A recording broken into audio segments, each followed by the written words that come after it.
मुस्तफा है वही घर बनाने ಅದೇ ರೀತಿಯಾಗಿ ನಮ್ಮ ಆತ್ಮೀಯ ಏನೇನು ಭಾಷಣಗಳು ಅವರ ಅಮೂಲ್ಯವಾದ ಸಮಯವನ್ನು ನೀಡಿ ನಮ್ಮ ಕಾರ್ಯಕ್ರಮಕ್ಕೆ ಭಾಗವಹಿಸಿದ್ದಾರೆ. ಅವರಿಗೆ ನಮ್ಮ ಪರವಾಗಿ ವಂದನಾರ್ಪಣೆ ಮಾಡುವ ನಮ್ಮ ದೇಶದ 76ನೇ ಗಣರಾಜ್ಯೋತ್ಸವದ ಕಾರ್ಯಕ್ರಮವನ್ನು ಆಯೋಜನೆ ಮಾಡಿದ್ದಾರೆ. ಈ ನಮ್ಮ ಕಾರ್ಯಕ್ರಮಕ್ಕೆ ಆಗಮಿಸಿ ವೇದಿಕೆಯಲ್ಲಿ ಆಸೀನರಾಗಿರತಕ್ಕಂಥ ಎಲ್ಲ ನನ್ನ ಆತ್ಮೀಯ ಗಣ್ಯ ವ್ಯಕ್ತಿಗಳು, ಅದೇ ರೀತಿ ಮದ್ರಸೆಯಲ್ಲಿ ಓದುತ್ತಿರುವ ಎಲ್ಲ ವಿದ್ಯಾರ್ಥಿನಿಯರೇ, ಈ ಮದ್ರಸದ ಚೇರ್ಮನ್ ಆದಂತಹ ಎಲ್ಲಾನೇ ಬಸವರಾಜರು ಹಾಗೂ ಮದ್ರಸದಲ್ಲಿ ಕಾರ್ಯನಿರ್ವಹಿಸುತ್ತಕ್ಕಂಥ ಎಲ್ಲ ಆಯಂ ನಾಯಕ ಸಾಹೇಬರು,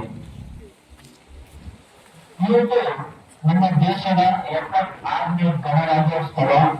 ಹಾಗಾಗಿ ನಾಡಿನ ಸಮಸ್ತ ಜನತೆಗೆ ಹಾಗೂ ನಮ್ಮ ದೇಶದ ಎಲ್ಲ ನನ್ನ ಆತ್ಮೀಯ ಸಹೋದರ ಸಹೋದರಿಯರಿಗೆ ನನ್ನ ಪರವಾಗಿ ಹಾಗೂ ನಮ್ಮ ಮದ್ರಸದ ಪರವಾಗಿ ಹಾಗೂ ನಮ್ಮೆಲ್ಲ ಗಣ್ಯ ವ್ಯಕ್ತಿಗಳ ಪರವಾಗಿ ನಮ್ಮ ದೇಶದ ಗಣರಾಜ್ಯೋತ್ಸವದ ಆರ್ಥಿಕ ಶುಭಾಶಯಗಳನ್ನು ಕೋರುತ್ತಾ, ಈ ಸಂದರ್ಭದಲ್ಲಿ ನಾನು ವಿಶೇಷವಾಗಿ ಗಮನಿಸಿದ್ದೇನೆಂದ್ರೆ ನಮ್ಮ ಮದ್ರಸದ ಮಕ್ಕಳು ಕೆಲವು ವ್ಯಕ್ತಿ ಹೇಳ್ತಾರೆ ಮದ್ರಸದಲ್ಲಿ ಬರೀ ಉರ್ದು ತಾಲೀಮು ಕೊಡ್ತಾರೆ, ಬರೀ ಉರ್ದು ಮಾಡಿಸ್ತಾರೆ, ಬರೀ ಏನೋ ಕಲಿಯೋಕ್ಕಾಗಲ್ಲ ಅಂತ.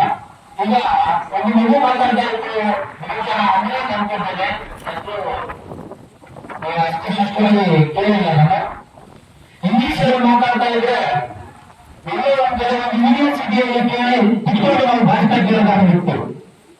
ಇಂಥ ಒಂದು ಸ್ವಚ್ಛವಾದ ವಾತಾವರಣದಲ್ಲಿ ಈ ಮದ್ರಸ ಹಲವಾರು ವರ್ಷಗಳಿಂದ ಕಷ್ಟಪಟ್ಟು ಈ ಮದ್ರಸದಲ್ಲಿ ಹಲವಾರು ರಾಜ್ಯಗಳಿಂದ ಬರುವಂತಹ ವಿದ್ಯಾರ್ಥಿಗಳಿಗೆ ವಿದ್ಯಾದಾನ ಮಾಡುತ್ತಾ ಈ ಮಕ್ಕಳಿಗೆ ಒಳ್ಳೆಯ ಪೋಷಣೆ ಕೊಡುತ್ತಾ ಈ ಮದ್ರಸ ನಡೆಸ್ತಾ ಇರುವಂತಹ ನಮ್ಮ ಹಳೆಯ ಪ್ರದೇಶ ಅವರಿಗೆ ನಾನು ತುಂಬಾ ಧನ್ಯವಾದಗಳನ್ನು ತಿಳಿಸಲು ಇಷ್ಟಪಡ್ತೇನೆ. ನಮ್ಮ ದೇಶ